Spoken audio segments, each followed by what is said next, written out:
How you guys doing tonight? Sorry, she hates public showings of affection. That's right, but that's my girl, so I can do that. Man, it is so good to see you guys tonight. This is our 5th gathering, so we are just absolutely out of our minds. We're excited. It's good to see. We've been waiting all day for you guys because it's daylight savings time. So good. And I'm not going to let you sit down yet. I'm not going to let you sit down because we're going to step into this first thing standing up, because then we're going to give it a standing ovation. Because I shared with you a month ago, my life was just changed because I went to see Black Panther. And you know, I don't promote a lot of movies, and I almost never promote Christian movies. But this one just impacted me dramatically for so many reasons. I just felt it was such an important cultural narrative. And again, if you're kind of a cultural outsider, if you're an ethnic minority, if you're African American, you know how rare it is to have a hero, a legend that looks like you. And I just felt like this is so important for kids. And one of our friends here, Deborah G, her company did a lot of the animation for the movie, so we started texting. And we said, hey, why don't we rent out a theater and send an entire school from like South LA as a gift? And she's like, I'm in, and I'm in. And so the two of us were in, and then we brought it here, and other people came in. And so on Friday, well, we sent Martwan, who grew up in Inglewood. He became our point man. And great job, bro. You crushed it.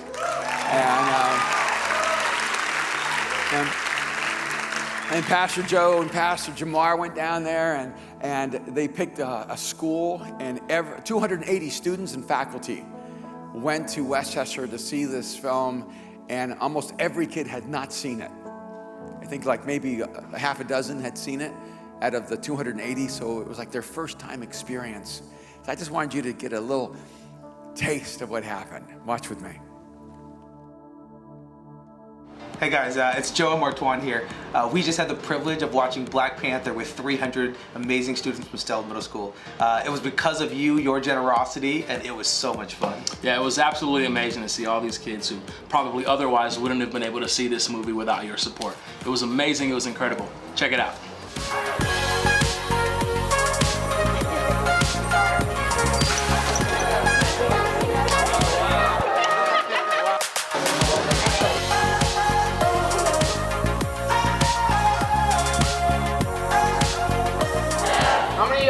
First time seeing it.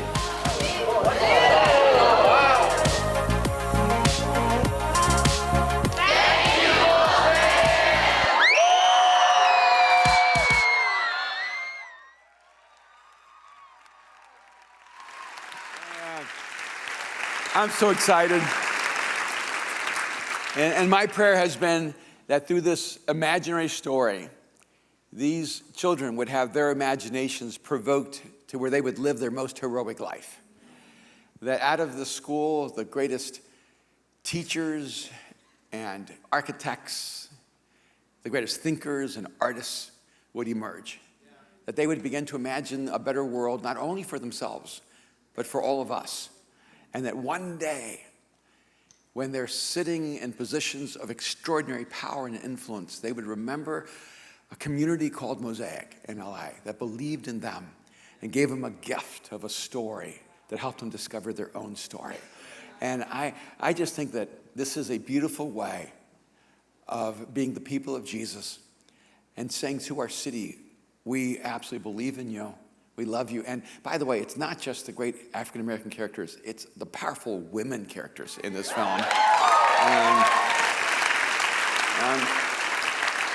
So I'm waiting for a Latino Panther. It's like, I already have the script. He's gonna be like 60, and he's gonna be looking back on, anyway. And so if you're out here and you're like a producer, it's an idea. Vámonos, lo hacemos, okay? All right, have a seat.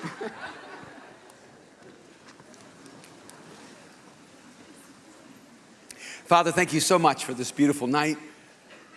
God, thank you for the gift of life and community, of friendship, of laughter. And Jesus, I just ask you to to make this moment so unique and defining for each person here. God, I want to pray for someone who's here who doesn't believe that you exist, doesn't believe that Jesus came for them, doesn't really know what to believe. They just know they don't. God, I want to just ask you to confound them with yourself, that you would just wrap them up in your love and just whisper to the depth of their soul that Jesus is your name. That you would go beyond the sound of my voice, they would hear the sound of yours. God, I want to pray for someone who's here that's just really hurting and broken, and they're just drowning in the bad choices they've made in the past. And other people are still judging them on their past and can't see they're trying to swim with all the strength and fury they have to a different future. They're just so tired and don't know if they can make it. Pray that tonight, God, you would just grab a hold of them and set them free. God, I want to pray for those who are here that are just struggling with bitterness and anger and are just frustrated because they can't seem to find the life that they long for. That tonight would be a defining moment for them of stepping into a new future. And God, I want to lift up those who are here who have always just lived in fear. They're just paralyzed because they're trying to read their decisions based on the opinion of other people in their life. I pray, God, that tonight you would just give them the courage to make the choices they need to make so they can live the life they were created to live. We thank you, Father. We pray in Jesus' name. Amen. So today is one of my least favorite days of the year. I'm just going to say it. I love the outcome of daylight saving time. I do not like how it comes. I'm a little angry at the government for being so invasive in my life. I mean, I'm glad they're trying to give us an extra hour, but why did they have to take it? And that's just like the government. They act like they're giving you something, but they stole it from you last year. And so here we are. We've lost an hour of sleep. We're going to pick it up later. Some of you will pick it up right now.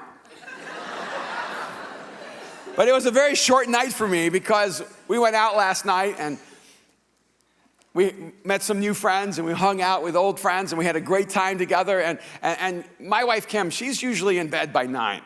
She's up by 4. She still thinks she's a farm girl. So there are no cows, honey, to milk. But she gets up early, goes to bed early. But last night, she was out having a great time. We got home close to midnight.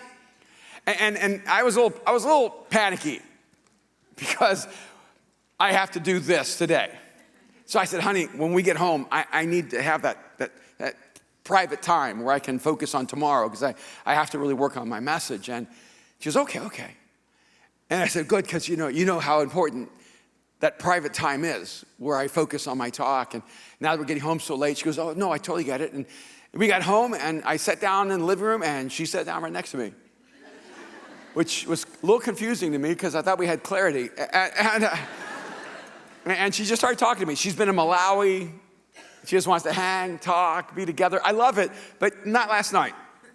And she just kept talking. And I was ready to be focused and to prepare for today. And I said, honey, I need to transition and prepare. And she goes, okay, great. And then she just kept talking.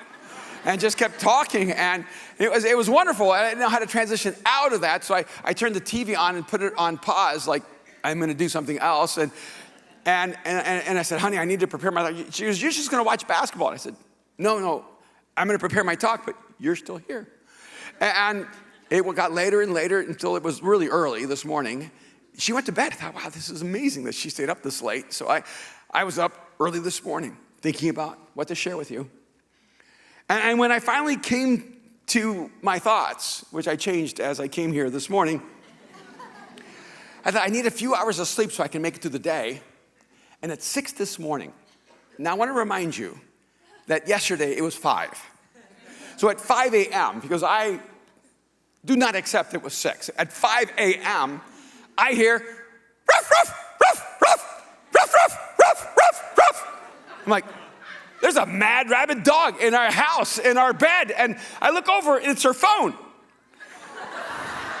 She decided that the way she wanted to wake up in the morning was with a barking dog alarm. And it just kept on going, ruff, ruff, ruff, ruff, ruff. But it was right by her head, and she was sound asleep. The dog was going insane, and she was undisturbed. And after about the third time that dog was cycling through, I finally tried to help her wake up. And she turned it off, and she goes, I'm so sorry. And I'm like, really? It's 5 in the morning, really? You're gonna have a barking dog in our bed and not wake up? But I thought, I gotta get some sleep, so I was able to pull it off. I was able to go back to sleep. I was so happy. But 30 minutes later, I'm opening my eyes, looking at Kim's face right over me. She's leaning over saying, honey, I hate to wake you. I don't think you should ever do anything you hate. And she goes, I hate to wake you, but I heard the window break. And there are people downstairs. There are burglars in the house. And I need you to do something. I said, what? She goes, they broke the window. It was loud. I heard the window break, and they're in the house. I said, okay. So I got up, got dressed, walked out the bedroom, and she was right behind me with a clothes hanger. All right, I don't know what she's gonna do with that. Give me your coat. I don't know what she's going to do with a clothes hanger. And then I just wait here. She goes, okay, but then she couldn't. She kept coming with me. And I went down the stairs, and I know how to do this. This used to be like my world. And so you walk in, you work your back toward the corners so that you can see in both directions, so you can't be assaulted from behind. And so I moved through each room, very calculated manner, and no unlocked doors, no broken windows, another room. Windows fine, doors fine, another room, nobody. I checked closets, I opened bathroom doors. I checked every spot where they might be hiding, nothing. The house was calm and peaceful. And Kit kept saying, I heard the window break. I'm telling you, I heard the window break. I'm like, really? She says, yes. I said, honey, there's nothing broken. There's nobody in the house. So she opens the door, steps outside. She goes, somebody in our neighborhood is being robbed right now. I said, you didn't hear a window break. Goes, yes, I did. I heard a window break. Someone's being robbed right now. I go, really? You had to wake me up. There were no thieves in her house except for one, my wife, who stole my hour of sleep. You ever felt like God was sleeping through your crisis? You're just trying to figure out how to wake him up? Because what I want to talk to you about today is when God looks at you and says, really? Because I think there are a lot of us here who can't seem to get God to wake up and get involved in our lives. You ever felt like that? God, pay attention to what's going on in my life. Look what's happening to me. Look at my crisis. Look at my problems. God, I'm facing something too big, but God doesn't seem to be interested. You ever prayed? No response? I love all the cliches about prayer, but the truth is we have cliches about prayer because we don't have answers to prayer.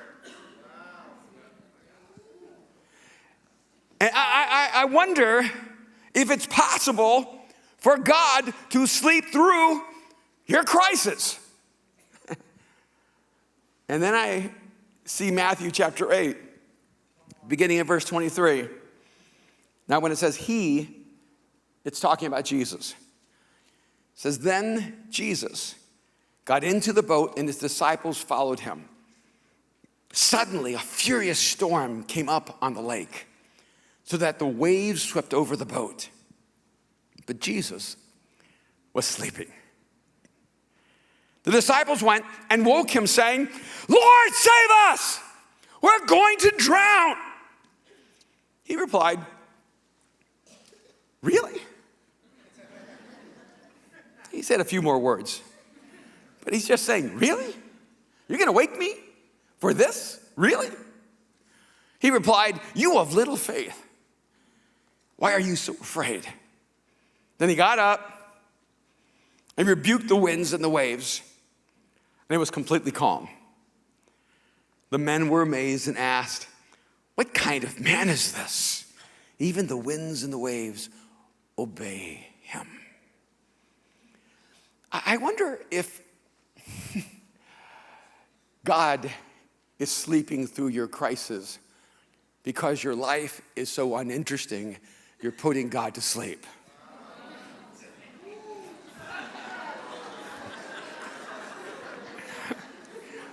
Are we getting somewhere right now? And because see, I had to wonder if we're trying to wake God up, but he just doesn't think it's worth getting up for. See, it's not that God's disinterested in your life. He just may be uninterested in what you're willing to live for, because he's waiting for you to step up and live for more so that you actually need him to be awake. Because then Jesus got into the boat and his disciples followed him. I think it's so significant how it starts. Because it starts with the right direction. His followers followed him. His disciples followed him. That's what it means to be a disciple of Jesus. You follow Jesus wherever he's going. So it wasn't that they got in a boat and Jesus followed them.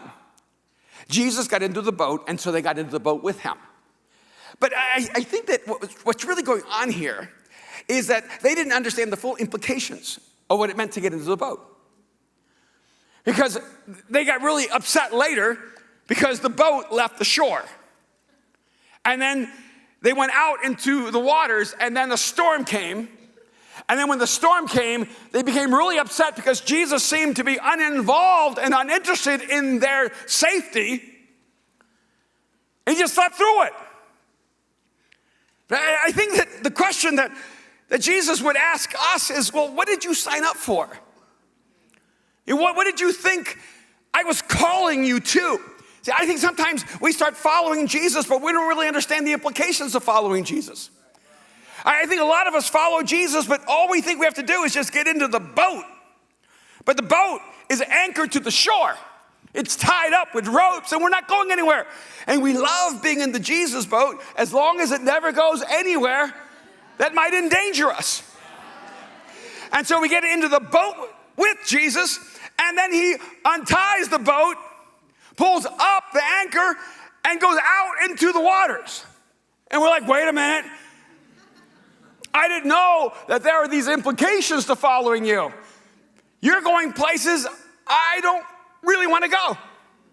And there may be some of you here that you followed Jesus right into the boat. I believe in Jesus, but you didn't know the implications of what that means. Because I wonder sometimes God's looking at us and go, what did you sign up for? What did you think it meant to follow me?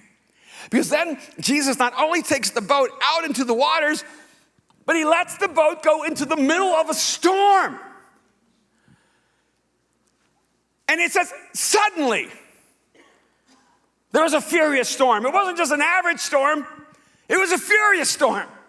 It happened suddenly, unexpectedly. See, I think sometimes we get confused in our faith because we turn to Jesus because our life is a mess, and so we want God to fix it. We want God to make everything better. And we think that what God's going to give us is that glassy, smooth journey where there are no waves and no winds. And then suddenly you start following Jesus and your life gets harder. You have bigger challenges. You have greater problems. You're facing a more furious storm. You thought, wait a minute, I didn't know following you, Jesus, was going to cause this to happen in my life. And he would say, really? I mean, stop and think about it just for a minute. God stepped into human history, born of a virgin, took on flesh and blood, walked among us. He knew us. It says he knew our hearts, so no one needed to tell him anything about us. He knew when he was going to Jerusalem 33 years after his birth that it would be the end of his life. He understood he would be betrayed by a kiss by one of his closest friends. He knew that all those who had devoted themselves to him and sworn allegiance to him would run away in fear and abandon him to die alone. He knew that he would be stripped of all of his dignity, spat upon, tortured, brutalized and beaten, nailed to a tree. He knew that tree would be lifted off the ground and he would be crucified on that cross. He understood all of that so that on the third day he could rise from the dead. And you're surprised that following him is going to cost you something? Jesus came to save humanity. And you think that all he wants for you is to get into the boat so you can rock a little safely at the shore? If you're going to follow Jesus, you are following the Savior of humanity. So you need to understand you will be embracing his mission. You are here to save the world.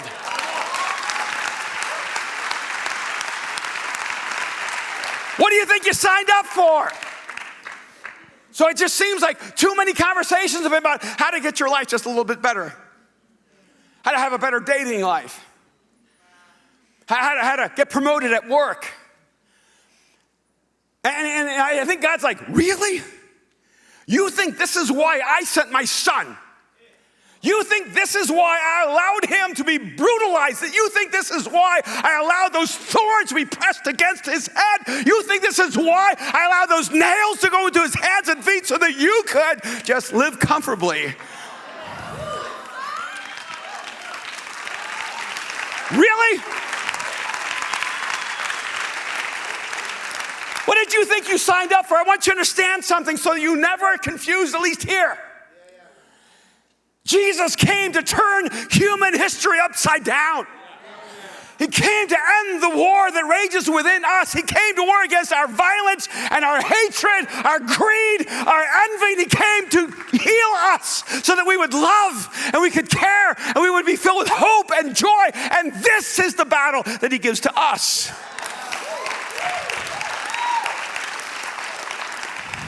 So don't just get in the boat if you don't want the boat to travel into the storm. Because then you're going to be angry with God. Say, why are you doing this? And he goes, really? Suddenly a furious storm came up on the lake so that the waves swept over the boat. Huge storm, furious storm. The waves were crashing against the boat. The wind was blowing so hard it was screaming their death and destruction. They were being swallowed up by the waters. They were afraid. And by the way, these were professional fishermen. Wasn't their first time in a boat. Wasn't their first time in deep waters. And it wasn't their first time in a storm. But they were afraid. It says they were fighting the storm, but Jesus was asleep. I love that, but Jesus was sleeping. It's so unusual to read that, I think. We're used to saying, and Jesus healed the sick. And Jesus raised Lazarus from the dead. And Jesus walked on water. And Jesus fed the multitudes. And Jesus rose from the dead. It's so strange to read, and Jesus was sleeping. And the disciples went and woke him. That takes a lot of audacity to wake up God. Saying, Lord, save us. We're going to drown. They had done a risk assessment. And they realized, we're going to die. So wake up, God. You ever thought about your future and every future you see is negative? I see so many people, and all they can see is the dark side of tomorrow. Just so full of despair and hopelessness. And it's crazy that they actually followed Jesus into the boat, but then somehow assumed that it was an accident that they were in the storm. And I think this is a moment when they woke up Jesus, that he was like, really? What's keeping you awake? Like, what do you mean what's keeping us awake? How can you sleep through this storm? I'm a really light sleeper. Everything wakes me up, and I have a hard time going to sleep. It takes at least 3 Netflix shows for me to start going to sleep. But I'm married to the polar opposite. I mean, Kim has like a gift, a sleeping gift. It's a talent. She can just say, I'm going to sleep, and she's out. And I can tell you, this is not an exaggeration. I've laid in bed, and Kim will take off her headset and go, I'm going to sleep. And I'll lean over to kiss her, and she's out. I mean, she's already out. I'm not talking about going, she's out. I don't know when she went out. It was either before the phrase, and the phrase was just the momentum of her consciousness. Because I don't understand how a person can go, I'm going to sleep. But we've been married 34 years, and I've seen this over and over again. It's crazy. In fact, the other day, I started having a conversation with her, and she goes, well, why haven't you told me this? I said, honey, I told you this last night. She goes, you did? I said, yes. She goes, no. And I realized she was asleep. She was asleep so fast, her eyes didn't even know. They were still open. That's terrifying. It's terrifying. And we'll go to work out. And when we get in the car, she goes, I drive. She goes, you drive. And she'll fall asleep on the way to working out in her Nike gear. Just do it. But she's out. And she just sleeps the whole way there. I think, how did she do that? And when she gets here, she wakes up. She goes, oh, I'm so refreshed. Glad I could help. She's like that on airplanes. And Mariah's just like that too. Mariah's like a rock. She just goes out. And in fact, Kim and Mariah have this ability to sleep through anything. See, for 34 years, Kim has been waking me up in the middle of the night telling me someone's breaking in. This was not new today. This has been going on for decades.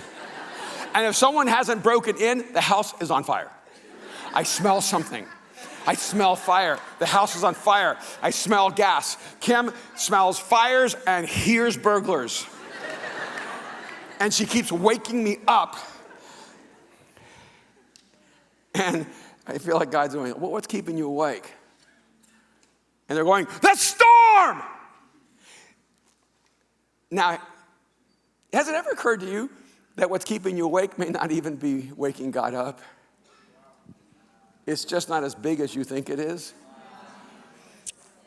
See, I've thought about this because I have friends who don't know God, friends who don't believe in God, and a part of their challenge is that they watch people who have faith and they seem to have less strength than the person who doesn't have faith. I'm just gonna be straight up. There are people who don't believe in God who live more heroic, more courageous lives than people who do believe in God. And we look weak. We look weak because our faith becomes a crutch, not a launching pad. And here are these fishermen who have been in boats before. They've been in deep waters before. They've faced great storms before, but now they're afraid. And I think the reason they're afraid is because before they'd been there without Jesus, and so they knew they needed to pull the ropes and fight the wind and the waves and fight their way home. They didn't have time to be afraid. But now they expected Jesus to bail them out, because isn't that what Jesus is there for? To bail you out from the storm so that you don't have to be strong enough to overcome the storm. See, I think a lot of people without faith look at us and go, you can't even do what a person without faith does. So why should I think your faith helps at all? You need to be careful that your faith isn't making you weaker. Jesus didn't even wake up because it wasn't worth the attention of God. He said, we're going to drown. And then he replied, you of little faith, why are you so afraid? Don't you hate questions like that? Because fear is not rational. But here was a pretty rational moment. We're afraid because we're fishermen and we know what a violent storm looks like. And this one is so furious. It's so dangerous. It's so violent. We're terrified we're going to die. And you seem completely indifferent to our needs. So then he got up and rebuked the winds and the waves. I love that. Matthew just writes that like it's so expected. He rebuked the winds and the waves, and it was completely calm. Now, why didn't Jesus have a conversation with them instead of the winds and the waves? See, I would think Jesus would get up, instead of saying, oh, you of little faith, Why are you afraid? He should say, I know it's scary. Storms can be scary, even for big fishermen like you. I know, John and James, you're called the sons of thunder, but I know you're really sensitive. Underneath it all, Peter, you talk a big game, but, all that rocking, it's really messing you up. He doesn't even talk to them. He talks to the wind and the waves. And I have a theory behind that. I think he knew that creation would do what he said, but they wouldn't listen. Because they clearly were not paying attention to what he was saying to them because they were afraid. This scenario, it didn't have to go like this. It could have been different. I mean, I understand why it would be so confusing where you have Jesus, who's God himself, asleep on the boat, and he seems completely oblivious to what's going on. We need to wake up God. Some of you've been trying to wake God up to get involved in your problem. You're like, God, where are you? Why aren't you paying attention? Why are you getting involved? Are you sleeping on me? And that was their posture, fear and terror, because God didn't seem to care. But it could have been a different posture. See, this fisherman, and by the way, Jesus was a carpenter, and they were fishermen. They could have said, look at those waves. Bam! Feel that wind, it's blowing us. It's going to tear us to shreds. It's about to consume us. But look at Jesus. He's asleep. We know who he is. We know how he cares about us. We know he's not indifferent to our needs. We know that he is with us. We know he called us into this boat. We know he called us into this water. We know he led us into this storm. So let's just enjoy the ride. This should have been the time of their life. Come on, waves! Yeah!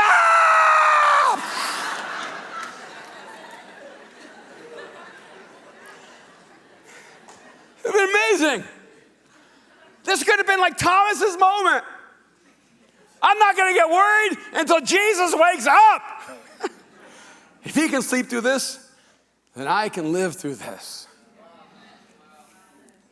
So what are you afraid of? I wonder if what's scaring you and paralyzing you, and I hear so much talk, and there's so many people who are struggling with anxiety and stress and panic attacks and depression, and I know there's a lot of you who are paralyzed by fear, and it's not a rational fear because you think you're going to drown. You're afraid of a future that does not exist. You're afraid of the worst case scenario for tomorrow. And so you're not drowning in what you fear, you're drowning in your fears. And it could have been so different because, see, if you knew who God was, if you knew you were in the boat with him, so you knew that this storm was never a surprise to God, maybe you could then find the courage and faith to elevate. Wouldn't it have been amazing? See, I think the story doesn't play out the way it's supposed to play out. Jesus got up and rebuked the winds and the waves. And by the way, the same God who can speak to the wind and the waves and command it to be still can calm your weary soul. But your soul has to pay attention just like the wind does. Your soul has to submit to his voice just like the waves do. You have to trust him with your life. So he says, why are you afraid? And you're like, because we're in a storm. See, I think he's looking at you going, really? You're afraid of a storm when you're in the boat with the God who created the water and the wind.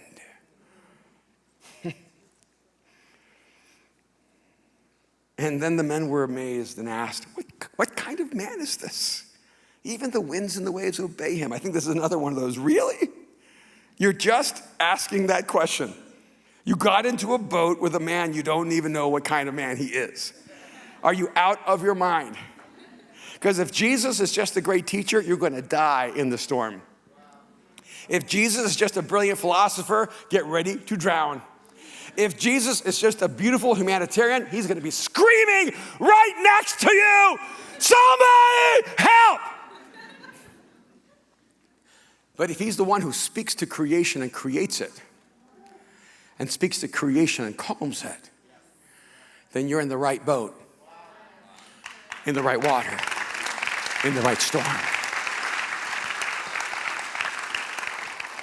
So who do you think you're following?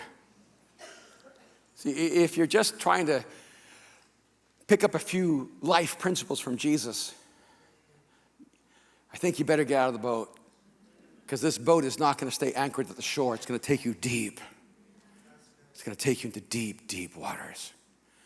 See, if you follow Jesus, he's going to press you. He's going to challenge you. He's going to call you to greatness. He's going to evoke out of you your strength and courage. He's going to awaken in you the hero that is asleep within you. He's going to speak to the wind, but I don't think that's what he wanted to do. So you know what I see Jesus doing? He's reducing the circumstances because of their lack of courage. Because fear is not the consequence of your circumstances. Fear is the consequence of your character. And I don't think Jesus wanted to speak to the wind and the wave. I think he wanted to speak to them. Say, rise up. Stand against the wind. Lean into the waves. Feel the boat press against the roar and thunder of the deep waters underneath. Take a deep breath of life. Let the cold water press against your skin. Celebrate being alive and know there's no wave too high that you cannot rise above it. Man, I don't want to be the guy that Jesus has to speak to the waves and the winds, because I am too afraid to go through that storm. And I don't think you do either.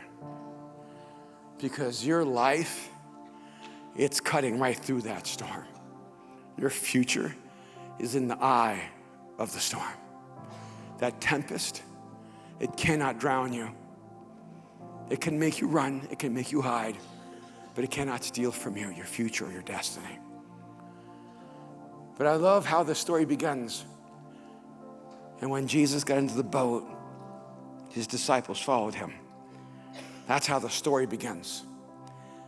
See, the only way you'll ever find out who you are and who he is, the only way you'll ever step into the storm and rise above it, is if you step into the boat and say, Jesus, I'm going to follow you. I'm with you, I'm in. You just tell us where to go. You just tell me where to go. I don't care how rough and tumultuous the waters are.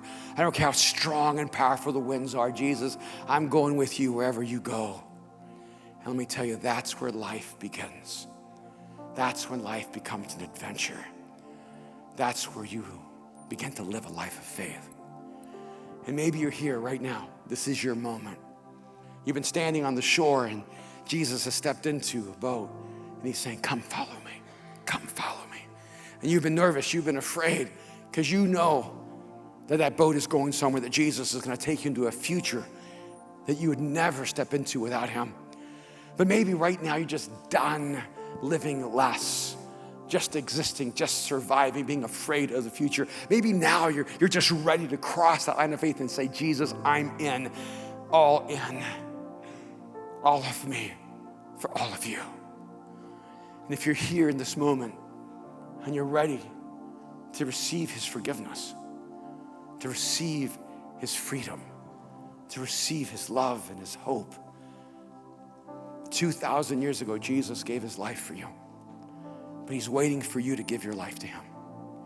That's the great exchange. The moment you give your life to him, you receive his life in you. So I want you to bow your heads with me just for a moment. Just close your eyes.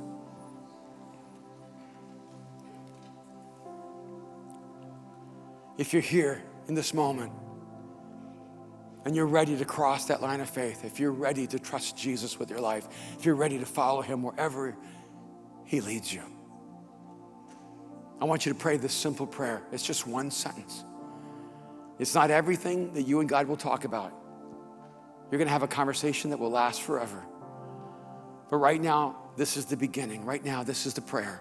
Jesus, I give you my life. Right now, just pray that to him. Jesus, I give you my life. Jesus, I give you my life. If you'll give him your life right now, you will receive his life right now. Everything will change. This will be the beginning of new things. Jesus, I give you my life. Let's just tell him right now, just declare it. Jesus, I give you my life. He's waiting for you. He's waiting for you. If this is your prayer, if tonight, if in this moment you're crossing that line of faith, if you've prayed, Jesus, I give you my life, I want you to let me know that so I can pray for you. I want you right now just to hold your hand up high and say, yes, this is my prayer. This is my choice. I'm crossing the line of faith. I'm praying. Jesus, I give you my life. If that's you, just hold up your hand high. I want to see you. Wherever you are, beautiful. Anyone else right now? Wonderful, wonderful, wonderful. Anyone else? Beautiful. Anyone else? Jesus, I give you my life. This moment's for you. This will become the defining moment of your life. Beautiful. Anyone else right now? Jesus, I give you my life. Wonderful. So good. Father, I pray for those in this moment have opened up their lives to you, who've given you their lives, are trusting you with everything, who are confessing and declaring that Jesus is Lord, that they're all in. God, even as they've stepped into the boat, I just pray right now you would just cut the ropes loose and take them into deep waters so they can learn when they face the challenges and struggles, the problems and hardships of life, that you are the God who is for them. And God, I don't want you sleeping through my life. I don't want to put you asleep. I want to live a life so courageous. I want to live a life filled with so much meaning and intention that you just lean in and saying, this is what I'm looking for. I want to pray prayers so big that they get your attention and result in your action and intervention in our lives. Father, I pray this for everyone in this room. We thank you, Father. We pray in Jesus' name. Amen. Can we just thank God for all those who responded to him right now? So good. So good. All right. So we have one more beautiful step tonight. Every once in a while, we set up the Pacific and the Atlantic Ocean outside on the corner of Hollywood Boulevard and La Brea so that this spot might be the marker of your spiritual journey. And there are many of you who asked Jesus into your life. You said, Jesus, I give you my life. And this is your moment. And don't put it off. Don't wait till another day. Step into it. Lean into it. Cut the ropes from the shore and go into the deep waters. I want to invite you to tonight to step into the baptism waters, to declare Jesus is Lord. That baptism is a picture of life, death, and resurrection. And that's your story now because you are brand new. And there's some of you here, you've invited Jesus into your life, but you've never made that public declaration of being baptized here at Mosaic. And this is your moment. This is your time. There's some of you like me. I was Roman Catholic. My grandparents and my mom baptized me as an infant. And I'm so grateful that they wanted me to be connected to God. But when I turned 20 years old, I knew that my faith had to be mine. It couldn't be my family's faith. It couldn't be my parents' faith. It had to be my faith. And that baptism as a child, that was their baptism for me. But now it was my baptism for me.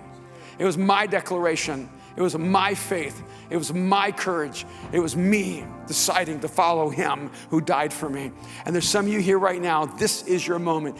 This is your defining act. This is your act of defiance against mediocrity and compromise. This is the moment you begin the revolution of living the highest level of humanity. And if you're here and you're ready to follow Jesus' baptism, I want you just not even to look around, not worry about what anyone else thinks. I just want you to stand up right now, and I want you to go through those doors. We got clothes for you. We got a towel for you. Just come and get baptized right now. Is that you right now? Just stand up and come.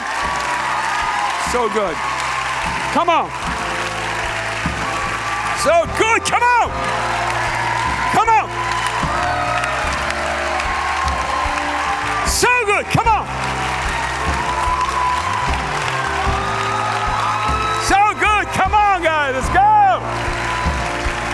This is your moment. Come on.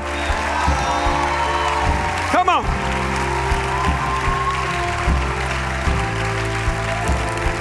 So good. There's always someone who was so much like I was. I was always afraid. Not just of church or spirituality or God. I was just afraid.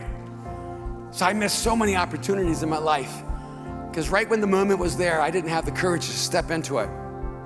Let me tell you, one of the things that has changed my life was when I finally leaned in and said, Jesus, I'm yours. And I don't care what anybody thinks. I don't care what anybody else says. I'm just going to step up. Come on, this is you.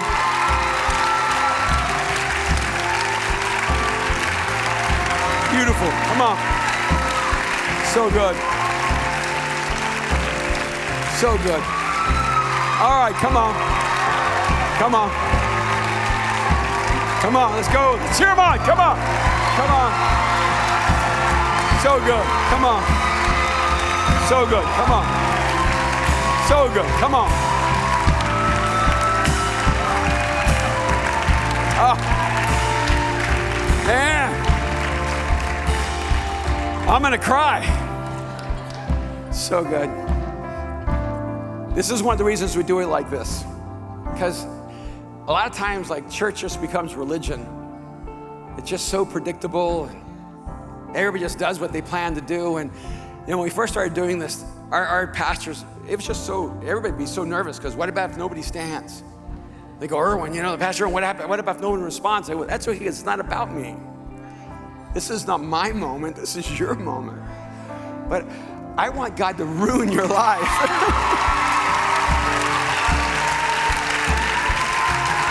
So good. But can you feel it? See, every time a person finds the courage to step up and lean into what God has for them, you're disrupting the system. You're destroying the hold that humanity has on you to conform you and standardize you. And that's why we do it this way, because God is not something you can just add to your life. God ruins you and changes everything. And I want you to know that that's what it's going to be like. It's like this. Fear and terror, your heart pounding against your chest, and you're saying, this must happen now. Come on. Come on, let's go. Let's go. Come on.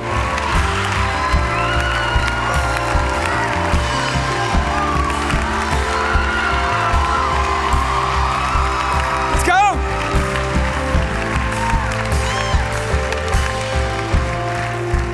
All right, I'm exhausted.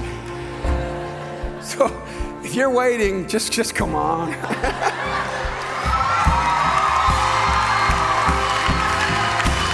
right, let's go. All right. The worship team is gonna, okay, come on. Come on, let's go. The worship team is gonna lead us in another song. We're all gonna stand up, and if you've been putting it off and you know it's you, when everybody stands up, that's their perfect moment.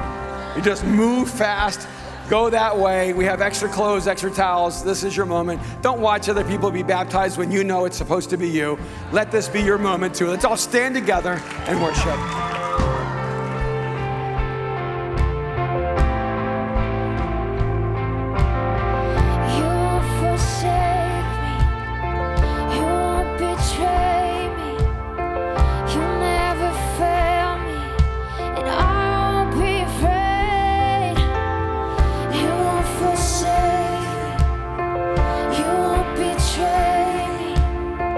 You'll never fail me, and I won't be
What a night. Come on now, what a night. I mean, this is special. This is why we're here. This is why we do this. We are convinced that there's nothing greater in the world than helping another human being connect to the person of Jesus. And tonight is gonna be a night that is gonna shake the heavens. It's gonna shake eternity. So we thank you so much for all of you that had the courage to rise up, who had the courage to say yes. And there was hands all over this room that today, for the first time, you open up your life to Jesus, you let his love crash into you. So what we wanna do is we wanna give you a Bible, we wanna give you a gift, we wanna help you, because you just stepped into this raging river and you're gonna go on adventures, and we wanna make sure you don't do it alone. We wanna make sure you find your people, find your tribe. So before you go, in a second, we're gonna go on the lawn and we're gonna celebrate with everybody getting baptized today. So on your way out, there's an area called Next Step. We have our team holding up this Bible. It's for you, grab it, and then we're gonna go on the lawn. But also if you're here and you know it's still me, I waited, we still got time, people are changing, we still got clothes. So when everybody goes that way, you just go that way, okay? We got you. Man, this is incredible. We have such a gift, Pastor Erwin and Pastor Kim, that bleed for people, that sacrifice. So let's thank them. Let's honor them. Let's celebrate that we get to do this together. Couple quick announcements before we go on the lawn. First, next Sunday, because of the LA Marathon, it cuts off our building. You can't get here in the morning. So we have no morning gatherings next Sunday. So we have 7 p.m., 8:30. Invite your friends. We'll pack it out. Standing room only. Let's make it epic next Sunday, all right? You down to do that? And then in 3 weeks, it's Easter. It is coming. So you can get all the detail. Go to mosaic.org/Easter. If you pick an hour, we have church, all right? So just come and show up. Serve. That way, if you want to serve and be a part of that, come and talk to us as well. It's going to be incredible. So now we're going to go on the lawn. We're going to celebrate life. We're going to celebrate God's doing. Hey, we love you. We'll see you out there.